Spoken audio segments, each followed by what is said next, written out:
Olá, estudantes do estado do Paraná, tudo bem com vocês? Eu sou o professor Paulo Brito para uma aula de História para o pessoal do segundo ano do ensino médio. Na aula de hoje eu conto com a presença do nosso intérprete Natan, que vai estar auxiliando a nossa aula aqui, beleza? Vamos lá então começar a nossa aula de hoje e os nossos objetivos para a aula de hoje. Quais são os objetivos que nós vamos trabalhar na aula de hoje? Então vejam aqui, ó. Nós precisamos entender o processo que culminou na Reforma Protestante. O que foi essa Reforma Protestante, né? Nós precisamos também compreender os interesses econômicos, políticos, culturais, esses interesses que estão envolvidos neste processo de Reforma Protestante, beleza? Então vamos lá, pessoal. Você sabe quais são as 3 maiores religiões do mundo? Se a gente for pensar aí nas 3 maiores religiões monoteístas, aquelas religiões que possuem apenas um Deus, um único Deus. Outra questão aqui, ó. Você sabe me dizer qual é a maior religião presente no Brasil? Para que a gente possa aí iniciar a nossa conversa, o nosso debate, a nossa aula. Então vamos aqui, né? As 3 maiores religiões monoteístas do mundo são a religião cristã, o cristianismo, o islamismo e o judaísmo. São 3 religiões que têm a presença de um único Deus. Aqui no Brasil, a maior religião que nós temos é a religião aí, com cerca de 90% da população brasileira, é a religião cristã, o cristão, aquele que acredita em Jesus Cristo. Então nós temos essas 3 maiores religiões, a religião muçulmana, a religião judaica e a religião dos judeus. Então são as 3 maiores religiões que nós temos nesse contexto. E aqui no Brasil, como nós fomos de colonização portuguesa, a questão da Companhia de Jesus, nós vamos ter aí o cristianismo como a maior religião e ele se divide aí em várias denominações de igreja. Então é um conhecimento aí para a gente trazer essa discussão para a nossa aula. Então aqui, né, você já se perguntou aí a origem de várias denominações religiosas cristãs existentes no Brasil? Porque a religiosidade ela é cristã, e nós vamos ter várias igrejas cristãs no Brasil. Você considera, diante de casos de intolerância religiosa que temos aqui no Brasil e no mundo, essencial o respeito e o diálogo entre as religiões? Então vamos refletir sobre isso para entender esse processo de reforma protestante. Aqui nessa contextualização, né? As relações de poder, as relações culturais, as relações religiosas, elas se baseiam muitas vezes nesses vínculos estabelecidos entre igreja, sociedade e governo. Isso ao longo da história, né? Nós vamos ter essas relações sendo estabelecidas. Na Idade Média, por exemplo, aquela do período feudal europeu, a Igreja Católica era a principal detentora do poder, né? Então ela tinha um poder político muito grande. Ela é uma instituição religiosa e ela detinha esse poder político muito grande. Então é importante a gente estudar essas relações de poder estabelecidas entre a igreja, a sociedade e governo, para que a gente possa compreender o contexto político atual, né, da qual a gente está inserido nos dias de hoje, conhecendo assim a estrutura das transformações ocorridas no passado, e a gente vai então entender as mudanças e permanências nesse tempo histórico. E para isso eu te convido para a gente vir junto nessa aula de história, né? Então aqui, né, Reforma Protestante, que é o título da nossa aula.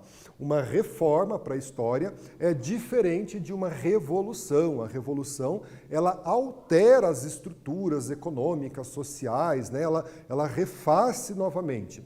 Em uma reforma, nós já vamos pegar uma estrutura pronta e a gente vai dar uma forma nova a essa estrutura. Então essa é a ideia da reforma protestante, da reforma religiosa.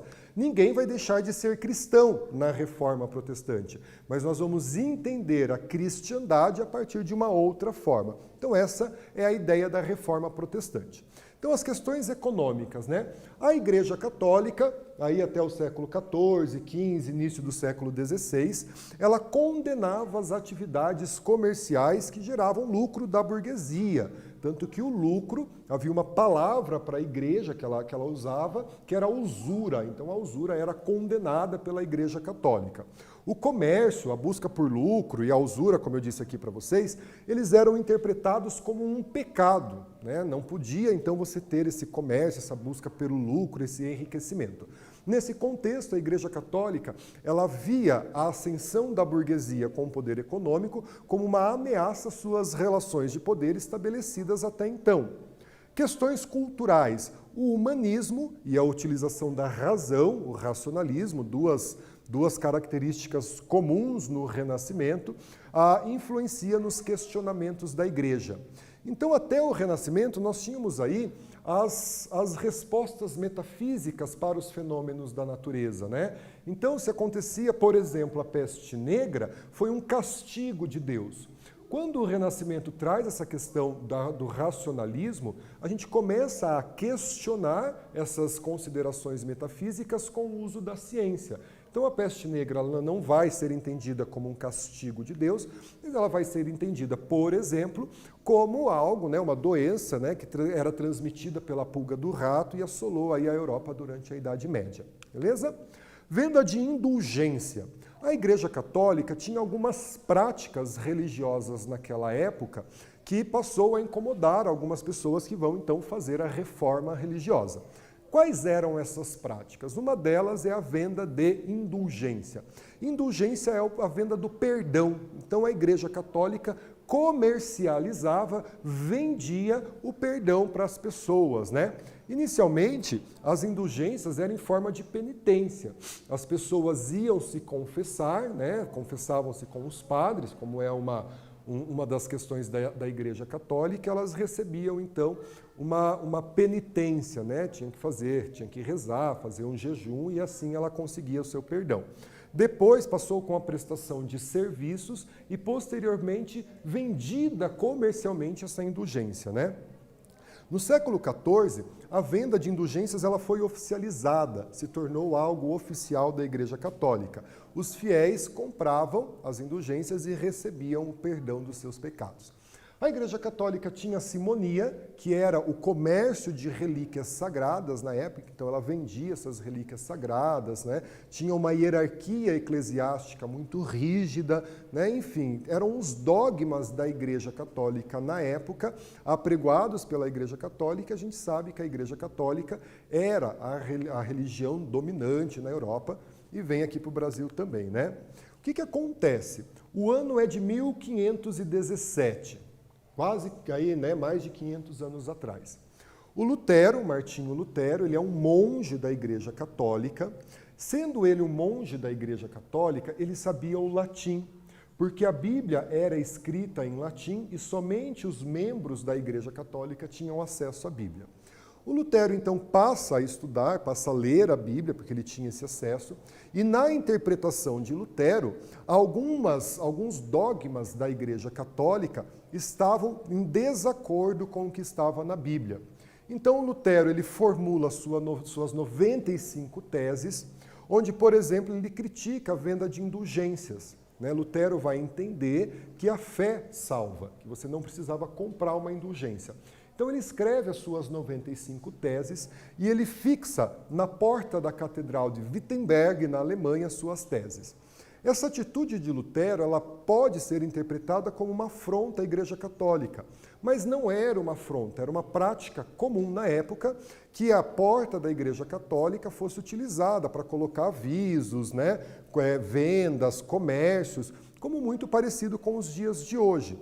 Mas isso vai provocar a ira da Igreja Católica e em 1521 Lutero foi excomungado pelo Papa. Refugiado, o que ele vai fazer? Traduzir a Bíblia para o alemão e formulou propostas para reformar a Igreja Católica. Nesse momento, quando Lutero faz essa questão, nós vamos ter de romper com a Igreja Católica, de ser excomungado, a gente tem uma quebra na unidade cristã europeia. Então agora, além da Igreja Católica, nós vamos ter uma igreja cristã que não é católica, que é a Igreja de Lutero, que não condena o lucro, né? Formula os seus dogmas religiosos e funda uma igreja chamada Igreja Luterana, e essa Igreja Luterana ela passa então a ser defendida pela burguesia, principalmente a burguesia que estava ali na região de Lutero, na Alemanha, né? Então, inúmeros protestos e revoltas insurgiram na Europa, né, em várias regiões da Europa, e no Sacro Império Romano Germânico, né, posteriormente a Alemanha, as autoridades viram-se pressionadas a expulsar sacerdotes católicos e substituir esses sacerdotes por religiosos que apoiavam Martim Lutero. Então tem essa quebra da unidade religiosa da Europa ali no início do século XVI. Como eu disse a vocês, nós passamos a ter uma nova igreja cristã, uma religião cristã, mas que não é a religião católica. Beleza, pessoal? Então agora a gente vem aqui para uma atividade, então acompanhe aqui, né? A Reforma Protestante iniciada na Alemanha em 1517, ela foi realizada por quem? Então, nós temos as opções ali, nós vamos ter um tempinho, aquele tempo na tela para você responder e a gente já volta com a resposta, beleza?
Pessoal, voltamos com a correção do nosso exercício. Então a gente tinha pergunta, a gente tem a pergunta aqui, né? A Reforma Protestante iniciada na Alemanha em 1517, ela foi realizada por... Então, resposta correta, o início da Reforma Protestante, Martim Lutero, em 1517. Tranquilo, né? Pessoal, João Calvino é o segundo reformador, né? Ele faz a reforma depois de Lutero, né? Teólogo francês, ele vai precisar fugir da França, né? Vai abandonar o seu país, porque ele passa a defender as ideias de Lutero, reformula um pouco as ideias de Lutero e passa então a defender as ideias de Lutero. Ele vai se fixar na Suíça e na Suíça ele vai então desenvolver esses princípios mais radicais que a doutrina luterana. Para o Calvino, existe a teoria da predestinação, que alguns homens já nasceram predestinados à salvação e outros que não estavam predestinados à salvação. E essa salvação ela está vinculada à ideia de prosperidade. Então, a prosperidade econômica indicaria a salvação da pessoa. Então, vejam que é uma ideia ligada aí ao que a burguesia defendia, né? Henrique VIII, gente, nós temos aí um rei inglês, Henrique VIII, da dinastia Tudor, casado com a Catarina de Aragão em primeiro casamento, e ele desejava a anulação do casamento dele, para que ele pudesse, então, se casar em segundas núpcias com Ana Bolena. Como a Igreja Católica, o divórcio não é permitido, ele, então, se desentende, né, com o Papa, que nega o divórcio do Henrique VIII, ele então se desentende com o Papa, e em 1534, Henrique VIII, através do ato de supremacia, ele expulsa a Igreja Católica da Inglaterra e cria uma igreja chamada Igreja Anglicana, que é uma igreja oficial da Inglaterra.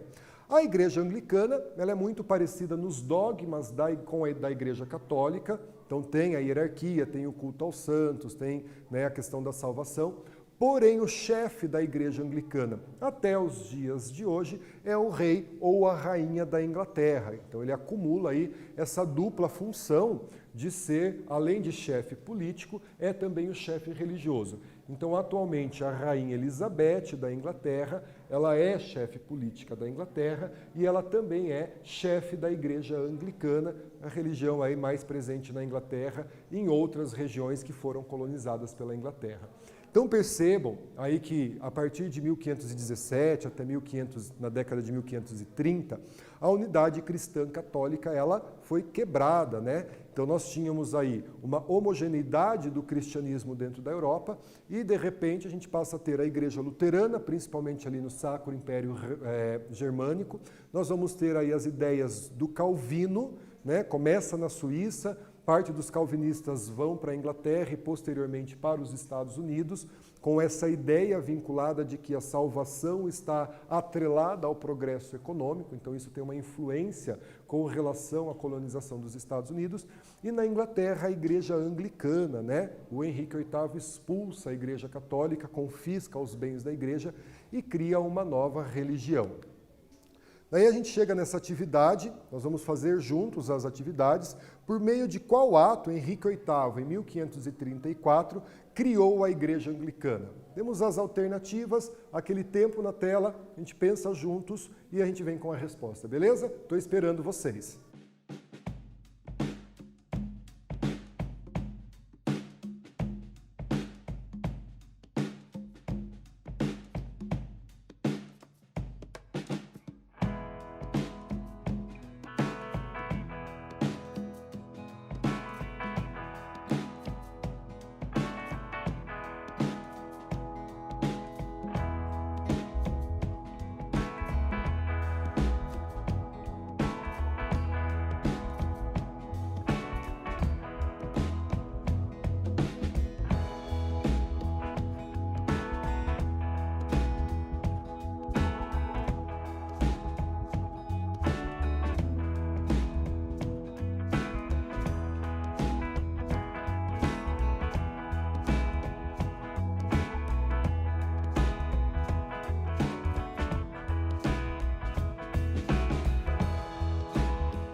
Pessoal, voltamos e a gente vai corrigir a nossa atividade. Então aqui, né, qual foi o ato criado por Henrique VIII em 1534 que criou a Igreja Anglicana, né? Então aqui é o ato de supremacia, né? Ele estava acima do Papa, então ele vai criar a Igreja Anglicana.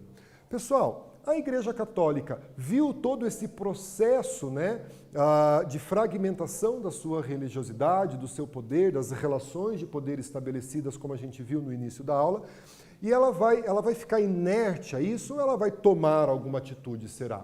A Igreja Católica vai tomar uma atitude e a resposta que a Igreja Católica dá aos movimentos reformistas a gente chama de contra-reforma. Então, a Contra-Reforma foi a resposta da Igreja Católica aos movimentos reformistas de Lutero, Calvino e de Henrique VIII na Inglaterra. Tá bom? Então, ela se inicia ali com o Concílio de Trento. Concílio significa conselho, então foi um conselho que vai ser iniciado na cidade de Trento, na Itália. Tem essa duração aqui para vocês. Então, essa reunião de bispos, teólogos, para definir as ações que a Igreja Católica vai tomar na tentativa de conter o avanço protestante na Europa. Tá bom? Então, vai ter o Index Librorium Prohibitorium, a lista de livros proibidos. Então, era uma série, né, uma lista de livros que eram proibidos pela Igreja Católica, como, por exemplo, o Catecismo de Lutero, alguns livros que traziam aí a racionalidade, que questionava os valores da Igreja, né? Vão reafirmar os dogmas da Igreja Católica, como os 7 sacramentos, vai reafirmar a infabilidade papal, que o Papa ele é infalível, né? Vai reafirmar o valor das indulgências também. Então, ele reafirma os dogmas da Igreja Católica, faz o Index Librorium Prohibitorium, reativa o Tribunal do Santo Ofício e a Inquisição para perseguir pessoas hereges, né? Pessoas que professavam uma fé diferente da Igreja Católica. Então, os judeus passam a ser perseguidos, né? Os luteranos passam a ser perseguidos, as pessoas que tinham conhecimento da medicina popular natural, que vão ser consideradas bruxas, passam a ser perseguidos, e uma série de outras pessoas aí que a Igreja Católica considerava que elas não estavam de acordo com os dogmas e o ensinamento da Igreja Católica. Chamo a atenção de vocês para a criação da Companhia de Jesus, os jesuítas, né, fundada pelo padre Inácio de Loyola, e os jesuítas tinham como objetivo conter o avanço dos protestantes e conquistar novos fiéis, como, por exemplo, os indígenas aqui na América, e a Companhia de Jesus vem para o Brasil na data de 1549, ali no início da nossa colonização, com o objetivo, e vão ter êxito nesse objetivo, de expandir a fé católica aqui no Brasil. Talvez por esse motivo, né, ou por esse motivo, a maior religião no Brasil é a religião cristã da Igreja Católica. Então, nós temos uma atividade aqui para a gente fazer, vamos ler o enunciado da nossa atividade, a resposta da Igreja Católica aos movimentos reformistas e uma ação da Igreja Católica frente à expansão do protestantismo são encontradas na alternativa, aquele tempo na tela, e a gente volta a fazer a correção.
Pessoal, correção da nossa atividade, né? Então, qual foi a resposta da Igreja Católica e uma ação que ela fez para conter o protestantismo? Então, a resposta está aqui, né? A Contra-Reforma foi a resposta da Igreja Católica e a criação da Companhia de Jesus, os jesuítas, com esse objetivo de expandir a fé católica e assim conter o avanço protestante. Beleza? Gente, então aí, ó, retomando alguns conteúdos aí da nossa aula. A transformação do mundo medieval para o moderno, então essa transição do medievo para o moderno, alterou também a religião na Europa. A gente passou a questionar os dogmas da Igreja Católica. As atitudes em relação da Igreja com os fiéis, essa atitude da Igreja com relação aos seus fiéis, foram questionadas por Lutero, por Calvino, por Henrique VIII, e a unidade cristã católica na Europa ela acabou sendo rompida, né? Então, nós deixamos de ter somente uma religião cristã, passamos a ter aí pelo menos outras 3 religiões cristãs. Surgimento de novas igrejas cristãs, como a Igreja Luterana, presente aqui no Brasil, foi trazida pelos imigrantes alemães, calvinistas e anglicanas, né? Nós encontramos a Igreja Calvinista no Brasil, nós encontramos a Igreja Anglicana no Brasil. A Igreja Católica, como medida para conter o avanço protestante, elabora uma série de medidas, e essa série de medidas, nessa resposta da Igreja Católica, a gente dá o nome de Contra-Reforma. Então, o INDEX, reativação do Tribunal do Santo Ofício, criação da Companhia de Jesus. Muito obrigado pela presença de vocês na aula de História. Aqui estão as nossas referências. Fiquem bem, se cuidem e até a próxima.